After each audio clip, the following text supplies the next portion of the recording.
കൊല്ലത്ത് വെച്ച് നടന്ന CPIM സംസ്ഥാന സമ്മേളനത്തിന് ശേഷം തെളിഞ്ഞു വരുന്നത് ഇടത് പാർട്ടി സ്വന്തം നേതാക്കളോട് കാണിക്കുന്ന അവഗണനയാണ്. പ്രായപരിധി എന്ന മാനദണ്ഡത്തിൽ നിന്നും പിണറായി ഒഴികെ ബാക്കിയുള്ളവർ പുറത്തു പോയപ്പോൾ മുതൽ അവരുടെ അവസര രാഷ്ട്രീയം നമ്മൾ മനസ്സിലാക്കണം. സീനിയോറിറ്റി മാനദണ്ഡം പാലിക്കാത്തതാണ് സമ്മേളനം കഴിഞ്ഞപ്പോൾ തെളിഞ്ഞു വരുന്നത്. 40 വർഷങ്ങളായിട്ടും പാർട്ടിയിലുള്ളവർക്ക് പുല്ലുവില കൊടുത്തുകൊണ്ട് വെറും 4-5 വർഷങ്ങൾ മാത്രം ബലമുള്ളവരെ സെക്രട്ടേറിയറ്റിൽ ഇരുത്തിയിരിക്കുന്ന ഒരുതരം അവഗണന രാഷ്ട്രീയമാണ് ഇവർക്കുള്ളത്. സംസ്ഥാന കമ്മിറ്റിയിൽ സീനിയോറിറ്റി ഉണ്ടായിട്ടും സെക്രട്ടേറിയറ്റിൽ ഉൾപ്പെടാതെ പോയതിലെ നിരാശയിലാണ് CPIMലെ പ്രമുഖരുടെ നിര. സീനിയോറിറ്റിയല്ല, സംസ്ഥാന നേതൃത്വത്തിൽ പ്രവർത്തിക്കാനുള്ള മികവാണ് സെക്രട്ടേറിയറ്റ് രൂപീകരണത്തിൽ കണക്കിലെടുക്കാറുള്ളതെന്നാണ് പാർട്ടിയുടെ ഔദ്യോഗികമായ നിലപാട്. എന്നാൽ കമ്മിറ്റിയിലെ സീനിയോറിറ്റി ചില ഘട്ടത്തിൽ മാനദണ്ഡമാക്കാറുണ്ട്. ഓരോ ഘട്ടത്തിൽ ഓരോരുത്തരെ ഉൾപ്പെടുത്താനായി മാനദണ്ഡങ്ങൾ അടിക്കടി മാറ്റുന്നു എന്നതാണ് വസ്തുത. ഇതെല്ലാം ശക്തമായി തന്നെ നേതാക്കൾ ഇനിയുള്ള യോഗങ്ങളിൽ ഉയർത്തുക തന്നെ ചെയ്യും. ഇതെല്ലാം പൊട്ടിത്തെറിയാകാനുള്ള നല്ല സാധ്യതയും തെളിഞ്ഞു വരികയാണ്. ഏറ്റവും അധിക കാലം സംസ്ഥാന കമ്മിറ്റിയിൽ അംഗമായിരുന്ന ശേഷം സെക്രട്ടേറിയറ്റിൽ എത്തിയത് KK ജയചന്ദ്രനും MV ജയരാജനുമാണ്. 27 വർഷകാലം. ഏറ്റവും കുറഞ്ഞ കാലത്തെ സംസ്ഥാന കമ്മിറ്റി അംഗത്വം കൊണ്ട് സെക്രട്ടേറിയറ്റിൽ എത്തപ്പെട്ടത് M സ്വരാജും മുഹമ്മദ് റിയാസുമാണ്.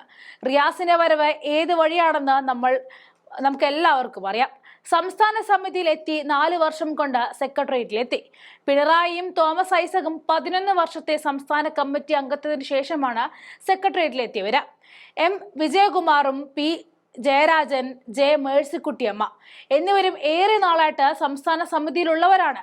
ഇതിൽ M വിജയകുമാർ DYFIയുടെ മുൻ അഖിലേന്ത്യാ പ്രസിഡന്റ് ആയിരുന്നു. 40 കൊല്ലമായി സംസ്ഥാന സമിതി അംഗമാണ് വിജയകുമാർ. ഇതിന് മുകളിലേക്ക് വിജയകുമാറിന് പാർട്ടി പദവികളൊന്നും നൽകാതെ തഴയൽ നടപടിയിൽ ഇരയാക്കപ്പെട്ടു. കണ്ണൂർ രാഷ്ട്രീയം പ്രത്യേക മുഖമായതും സമ്മേളനത്തിൽ ചോദ്യം ചെയ്യപ്പെട്ട മറ്റൊരു കഥയാണ്. പാർട്ടിയുടെ ഉന്നതലങ്ങളിലും ഉദ്യോഗസ്ഥ വൃത്തങ്ങളിലും കണ്ണൂർക്കാർക്കുള്ള പരിഗണന വെല്ലുവിളിയുണ്ടാക്കി. കൂടാതെ കൊല്ലം സംസ്ഥാന സമ്മേളനത്തിനൊടുവിൽ നേതൃത്വത്തോട് ചോദ്യമുയർത്തിയത് P ജയരാജൻ നൽകുന്നത് ഇനിയുള്ള സമയം വെറുതെ ഇരിക്കില്ല എന്ന സൂചന കൂടിയാണ്. P ജയരാജനെ ഉൾപ്പെടുത്താതെ സംസ്ഥാന സെക്രട്ടേറിയറ്റ് രൂപീകരിച്ചത് ഏറെ വിവാദമുണ്ടാക്കിയിരുന്നു.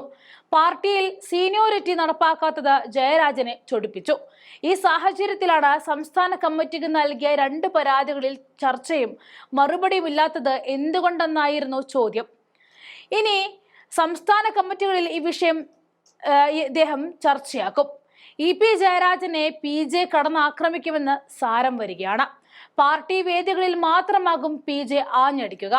കേന്ദ്ര കമ്മിറ്റി അംഗം EP ജയരാജനെതിരെ ഉന്നയിച്ച പരാതികളാണ് P ജയരാജൻ ചൂണ്ടിക്കാട്ടിയത്. സമ്മേളനത്തിന്റെ അവസാന ദിവസം മുഖ്യമന്ത്രിയുടെ മറുപടിക്ക് ശേഷം ഉയർന്ന ഈ ചോദ്യത്തിന് നേതാക്കൾ ആരും ഇതുവരെ മറുപടിയും നൽകിയിട്ടില്ല. ഇതിനുശേഷമാണ് EP ജയരാജൻ ഉൾപ്പെടുന്ന പുതിയ സംസ്ഥാന കമ്മിറ്റി അംഗങ്ങളുടെ പാനൽ MV ഗോവിന്ദൻ അവതരിപ്പിച്ചത്. പക്ഷേ ഈ പാനലിനെ P ജയരാജൻ എതിർത്തില്ല. പാർട്ടി ഉപരിഘടകത്തിലേക്ക് സ്ത്രീകൾക്ക് വേണ്ടത്ര പരിഗണന കിട്ടുന്നില്ല എന്ന ആക്ഷേപം J മേഴ്സിക്കുട്ടിയമ്മ ഉന്നയിച്ചു. ഇതിലും നേതൃത്വം മറുപടി നൽകിയില്ല. N സുകന്യെ ഒഴിവാക്കിയത് എന്തുകൊണ്ടാണെന്ന് പറയാതെ ചോദിക്കുകയായിരുന്നു അവർ. സീനിയർ നേതാക്കളെ സെക്രട്ടേറിയറ്റിൽ എടുക്കാത്തതിന് അമർഷം CPM നേതാക്കൾക്കിടയിൽ ശക്തമാണ്. സംസ്ഥാന കമ്മിറ്റിയിൽ 2 സ്ത്രീകളാണ് ഒഴിവായത്. PK ശ്രീമതിയും സൂസൻ കൊടിയും.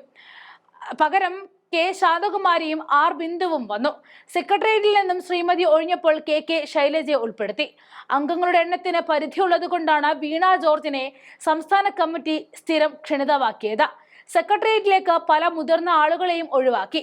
മന്ത്രി MB രാജേഷ്, M വിജയകുമാർ, കടകംപള്ളി സുരേന്ദ്രൻ എന്നിവരിൽ ഒരാൾ PBയിൽ എത്തുമെന്നാണ് ഏവരും കരുതുന്നത്.